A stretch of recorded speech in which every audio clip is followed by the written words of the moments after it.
Hi friends, welcome to Medicine and Advisory YouTube channel. আজি মই আলোচনা কৰিম থাইৰয়ডৰ বিষয়ে। থাইৰয়ড শব্দটো ম্যাক্সিমামে শুনিছে। হস্পিটালত গ'লে ডক্টৰে কিবা টেষ্ট কৰিবলৈ দিলে লগতে থাইৰয়ড টেষ্টও কৰিবলৈ দিয়ে। আৰু কেতিয়াবা পেচেণ্টৰ লগত কোনোবা এজন গৈছে, পেচেণ্টে ডক্টৰৰ লগত কনসাল্ট কৰিছে। কনসাল্ট কৰি আহিলে আৰু লগৰজনক ক'লে মোক কিবা টেষ্ট কৰিবলৈ দিছে। তেতিয়া লগত যোৱাজনে ক'ব থাইৰয়ড টেষ্টটো কৰিবলৈ দিছে ন। সো থাইৰয়ড কি নাজানে।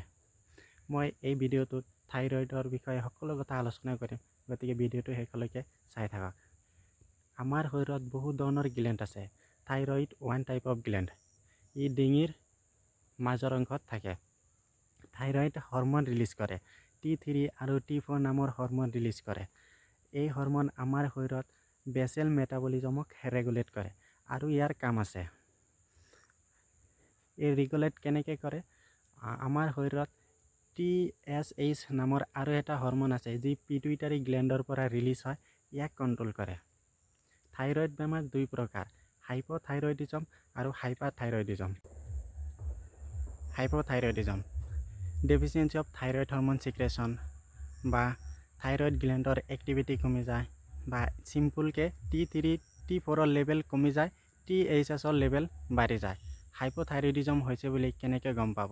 সিম্পটমছ: ভোক কম লাগিব, গা ঠাণ্ডা ঠাণ্ডা লাগিব, তাৰপিছত হাত ভৰি ফুলিব পাৰে, সেক্সুৱেলি ডিছফাংচন মানে সেক্স কৰাৰ সময়ত পেনিষ্ট্ৰিয়ন হ'ব পাৰে, হাৰ্ট ৰেট কমিব, কনষ্টিপেশ্যন হ'ব, তাৰপিছত হেয়াৰ লছ হ'ব পাৰে, স্কিন ড্ৰাই হ'ব পাৰে, তাৰপিছত ছোৱালীৰ ক্ষেত্ৰত মাহেকীয়া ইৰেগুলাৰ বা এবচেণ্ট হ'ব পাৰে, মাছেলছ উইকনেছ। চ' এইবিলাক চিমটমছ দেখা দিব পাৰে। হস্পিটালত গ'লে ডক্টৰে থাইৰয়ড প্ৰফাইল টেষ্ট কৰিবলৈ দিয়ে। থাইৰয়ড প্ৰফাইল T3 T4 আৰু TSH টেষ্ট কৰাৰ পিছত ৰিপোৰ্ট আহিলে কিমান ওলাইছে। চ' সেইটোৰ ওপৰত ডিপেণ্ড কৰি ডক্টৰে মেডিচিন ৰিকমেণ্ড কৰে। ইয়াৰ মেডিচিন থাইৰক্সিন আছে, থাইৰনৰ্ম আছে, লেভ'থাইৰক্সিন। চ' এইবিলাক হাইপোথাইৰয়ডিজমৰ মেডিচিন হয়।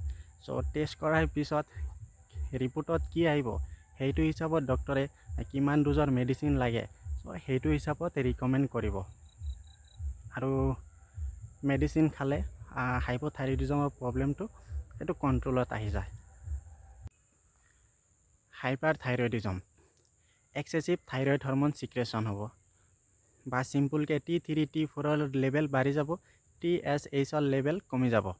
কেনেকৈ গম পাব হাইপাৰথাইৰয়ডিজম হৈছে নে নাই? চিমটমছ: গাম বেছি ওলাব, ভোক বেছি লাগিব, তাৰপিছত ডায়েৰিয়া হ'ব পাৰে, মাছেলছ উইকনেছ, ইনছমনিয়া হ'ব পাৰে, হাৰ্ট ৰেট বাঢ়িব। ইয়াতেও কিছুমান ছোৱালীৰ মাহেকীয়া ইৰেগুলাৰ বা এবচেণ্ট হ'ব বা শ্বৰ্ট অৰ লাইট মাহেকীয়া হ'ব। তাৰপিছত হাইপাৰ এক্টিভিটি মানে কাম খৰধৰকৈ কৰিব খুজিব। তাৰপিছত ৱেইট লছ হ'ব। চ' এইবিলাক চিমটমছ দেখা দিব পাৰে। চ' এনেকুৱা হ'লে ডক্টৰৰ ওচৰত গ'লে ডক্টৰে থাইৰয়ড প্ৰফাইলটো টেষ্ট কৰিবলৈ দিব। T3 T4 আৰু TSH। চ' টেষ্ট কৰাৰ পিছত কিমান ওলাই, চ' সেইটো হিচাপত ডক্টৰে মেডিচিন ৰিকমেণ্ড কৰিব। চ' খালেই হাইপাৰথাইৰয়ডিজমৰ প্ৰব্লেমটো কণ্ট্ৰলত আহি যায়। এতিয়া হাইপাৰ আৰু হাইপোথাইৰয়ডিজম দুটা বেলেগ বেমাৰ হয়। হাইপোথাইৰয়ডিজমৰ প্ৰব্লেমটো বহুত বেছি, কিন্তু হাইপাৰথাইৰয়ডিজম প্ৰব্লেমটো সিমান নাই, খুব কম। চ' এইখিনিয়ে। যদি কিবা জানিব লগা আছে মোক কমেণ্ট কৰিব। যদি ভিডিঅ'টো ভাল লাগে লাইক কমেণ্ট, চেনেলটো ছাবস্ক্ৰাইব কৰি দিয়ক। বহুতে চেনেলটো ছাবস্ক্ৰাইব নকৰে। এইখিনিয়ে। Stay in touch with us, stay healthy. Thanks for the ৱাচিং ভিডিঅ'। বাই।